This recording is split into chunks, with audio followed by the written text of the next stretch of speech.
Hey guys, today we're going to take a look at The Legend of Zelda Majora's Mask for the Nintendo 64. So yeah, I finally got a box copy of Majora's Mask. I know it's taken me about 9 years or 10 years or something like that, but yeah, I finally got a box copy, and this is, as you can see, the collector's edition, although I'm honestly not sure what copy of the game wasn't collector's edition, but it's the American version of the game. So yeah, how Majora's Mask got an E for Everyone rating kind of baffles me. I guess they just assume that kids wouldn't understand some of the darker messages in the game, but anyway. So as you can see, we've got the expansion pack is required. It's designed for the N64 Rumble Pack, and it supports one player. On the front cover, we've got this great shot of the Majora's Mask itself, and it's a very, very striking image. I mean, those eyes in the mask really always get to you. Yeah, if you stare at them a while, it's kind of like they're staring back. It's a very creepy piece of art, and very well done. So it's a very striking front cover, but very different to the gold motif of most other Zelda boxes. On the sides, we've actually just got the Zelda Majora's Mask logo. Only one side of this is actually coloured, funnily enough. So you can see it over there. And up the top here. But then on this side, we get a great little shot in red of young Link doing some kind of attack. So yeah, that's a very cool piece of artwork, and it looks very striking on the side of the box like that. But anyway, onto the back of the box, we have a whole bunch of screenshots.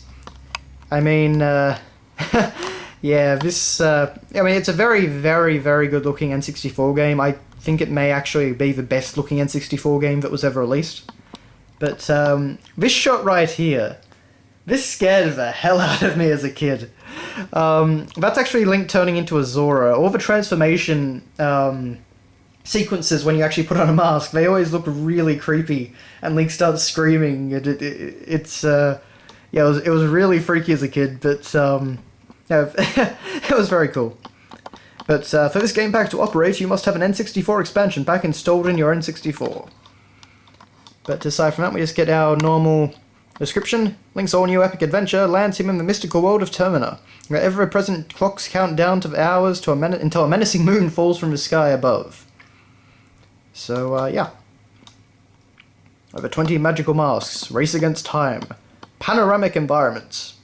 So, of course, it took full advantage of the N64 expansion pack. Now, I believe that in Japan, the game actually came with an expansion pack, or at least there was a version of the game which did. But in the West, most of us had already bought Donkey Kong 64 and thus got an expansion pack. So, yeah, most of us just had it by the time Majora's Mask came out.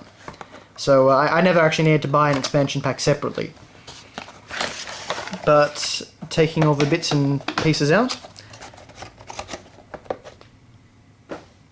Well, first off, we have our... Well, I guess we've got the exciting consumer information booklet, as usual. And we have our manual itself. So, as usual with N64 manuals, it's got this kind of yellow background with the N64 faded back, and the logo of the game. We have this very nicely done table of contents. We've got all the little details surrounding the page of contents. And this kind of aesthetic keeps going. We've got the... I don't know what texture it's supposed to be, but it looks pretty good. But basically we've got this brown and green colour scheme going throughout it, as well as a bit of purple, I believe. But we get a little written version of the intro to the game, in front of some very nice artwork of Clocktown. I really love the art style for Majora's Mask. All the artwork just looks really perfect. And we've got, of course, character synopses, so Link and Skull Kid. Like that. We have Welcome to Termina, so we get a great map showing all the different areas. I kind of wish this was a little bit bigger, but it's still very nice to have. There's the Stone Towers and Ikana Valley, the Goron Shrine, Clocktown in the center, of course.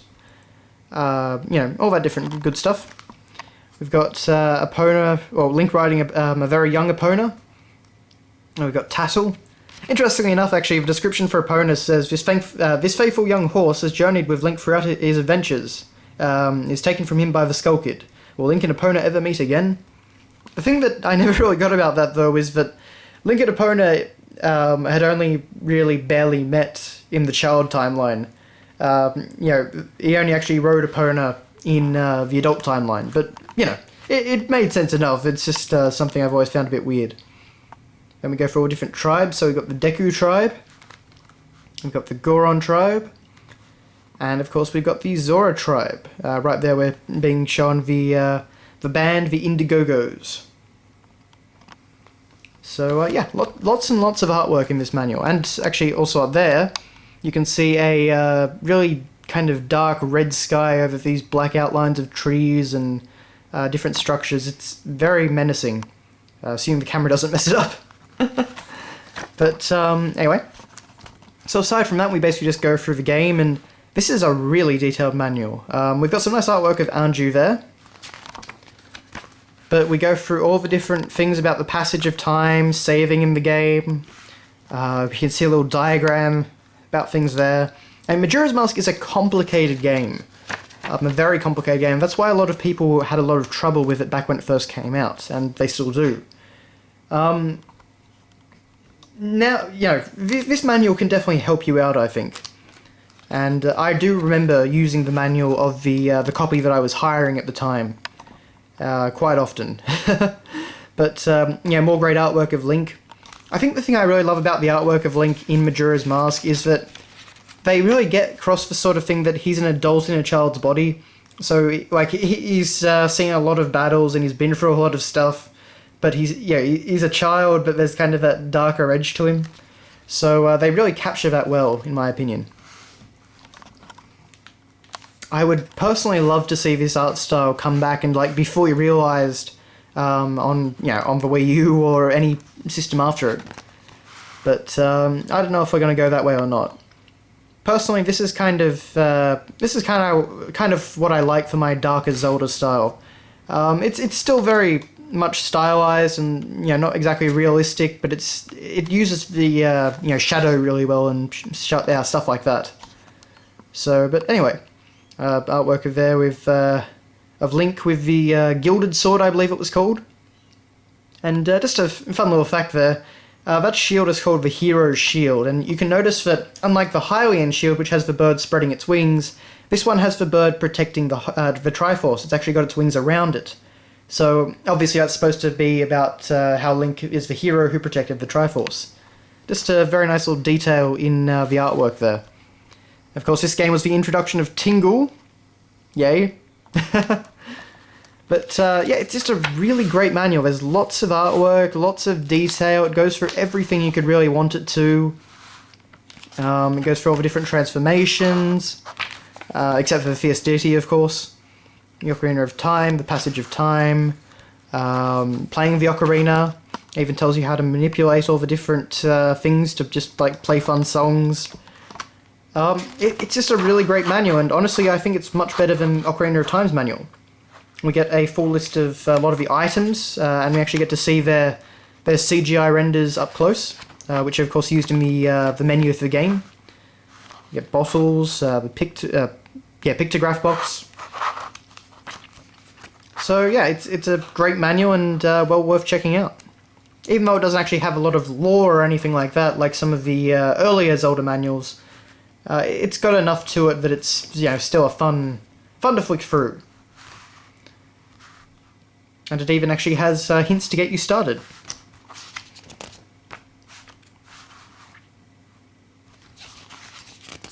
And that's that. And finally, we have the cartridge. And I'm not sure how this is going to show up. It seems to be showing up alright. But as you can see, this is actually a lenticular cartridge. And from what I understand, in America, anyone that pre-ordered or got a early copy of the game, or first print copy of the game, I should say, got this special lenticular cartridge. But apparently it's actually pretty common and worth just about as much as the non-lenticular cartridge. But it's very cool. It actually kind of... I'm not sure how much this will show up on the camera, but from my perspective it kind of looks a bit 3D, which is very neat. But just for comparison, here's my PAL cartridge, which is of course not lenticular because in Australia and I believe Europe we never got the lenticular version. But yeah, so it's a very cool little change. But anyway, that is your look at The Legend of Zelda Majora's Mask for the Nintendo 64. Fantastic Zelda game, one of my all-time favourites. It just really gets you involved in that world like very few games do, and it really gets you invested in every single character. It just does a really great job of world building and making you a part of that world and making you interact in clever ways with that world. I think the more traditional Zelda aspects of the game are actually the weaker side of the game, in some ways. I mean, they kind of refine some of the gameplay from Ocarina of Time, but yeah, I don't know, some of the temple designs just aren't quite as good as some that you might have found in Ocarina of Time, for example. Yeah, particularly the Great Bay Temple. I hate that place even more than the Water Temple. But anyway, so thanks a lot for watching, guys, and I'll see you later.